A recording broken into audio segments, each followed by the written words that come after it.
Dengan mengucap syukur alhamdulillah atas kehadiran Allah SWT yang telah memberikan rahmat dan karunia-Nya sehingga saya dapat menyelesaikan laporan hasil pelaksanaan praktek kerja lapangan saya yang berlangsung selama 2 bulan. Dan laporan ini juga sebagai bukti bahwa saya telah melaksanakan dan menyelesaikan PKL ini.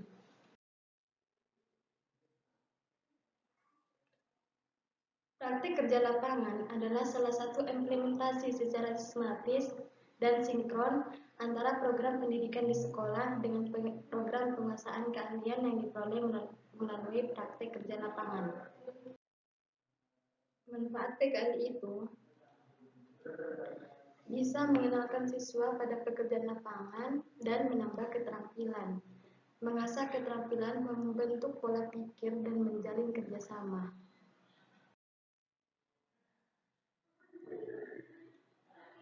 Praktek kerja lapangan merupakan kegiatan kurikuler yang menjadi mata kuliah di kegiatan pembelajaran yang dilakukan secara langsung di dunia kerja. Kegiatan ini bertujuan untuk membekali mahasiswa dengan keahlian praktis yang sesuai dengan situasi dan kerja nyata.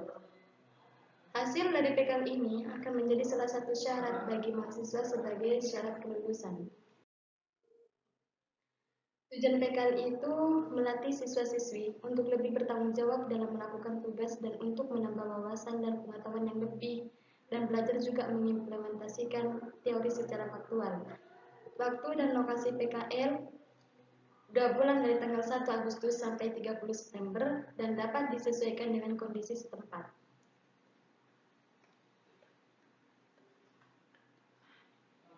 Tempatnya di BLK Komunitas.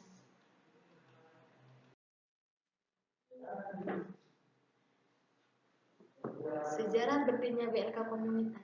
BLK dibangun pada tahun 2020, sumber dana bantuan kita. Tahun anggaran 2020 dibangun untuk mempersiapkan tenaga kerja yang mampu bersaing di tengah perubahan dunia dan mampu menghadapi persaingan yang global.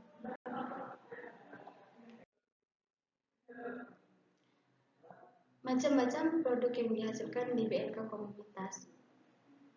1. Percetakan banner, stiker, undangan, dan sablon kaos. Proses pengolahan sablon kaos. Pertama, menyiapkan alat dan bahan.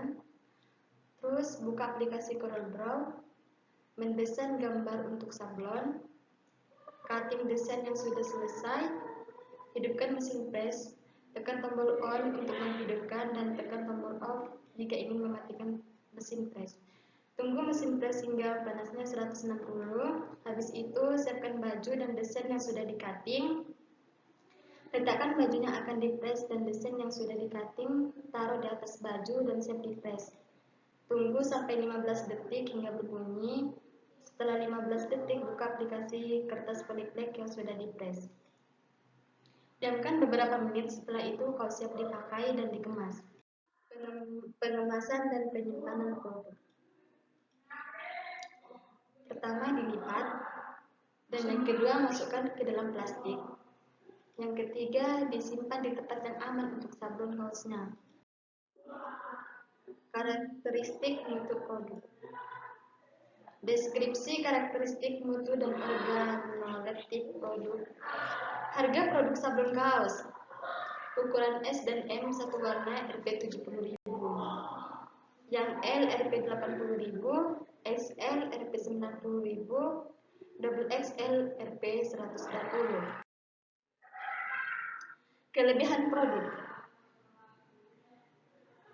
Gambar sablon yang dicetak tidak mudah pudar, lepas, kikis, walau sering dicuci dan digunakan.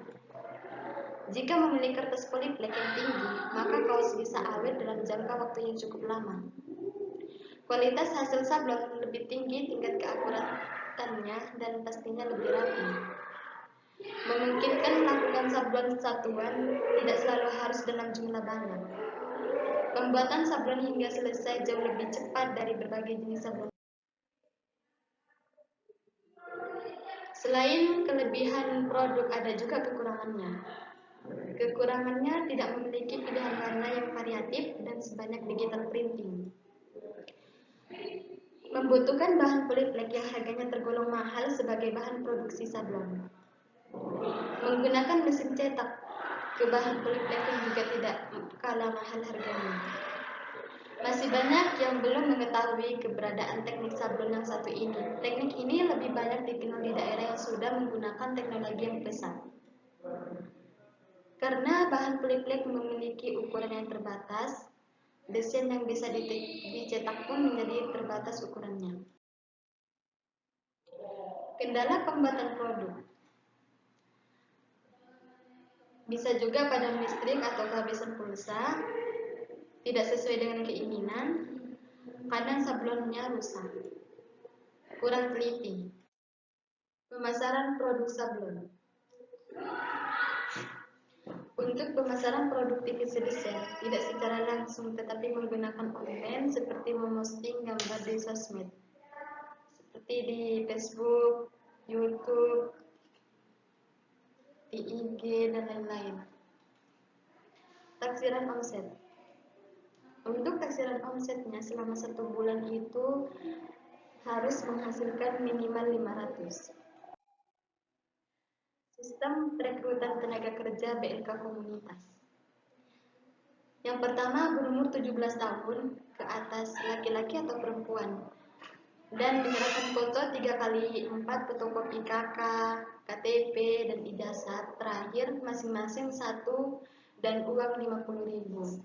Terus mengikuti seleksi dan diambil 16 orang bagi yang lulus, menunggu informasi lulus atau tidak. Kesimpulan PKL, setelah saya melakukan PKL di BLK komunitas, saya mendapat banyak manfaat, baik itu pengalaman, pengetahuan, dan semua yang terkait dalam dunia kerja. Sehingga saya dapat menambah wawasan yang saya dapatkan selama ini, karena dengan praktik saya bisa mengetahui seberapa jauh kemampuan yang sudah saya dapat di sekolah. Sehingga suatu saat nanti jika saya memasuki dunia kerja, tidak akan ragu melakukan karena sebelumnya sudah mempunyai pengalaman yang baik. Sekian dari saya, kurang lebihnya mohon maaf. Wassalamualaikum warahmatullahi wabarakatuh.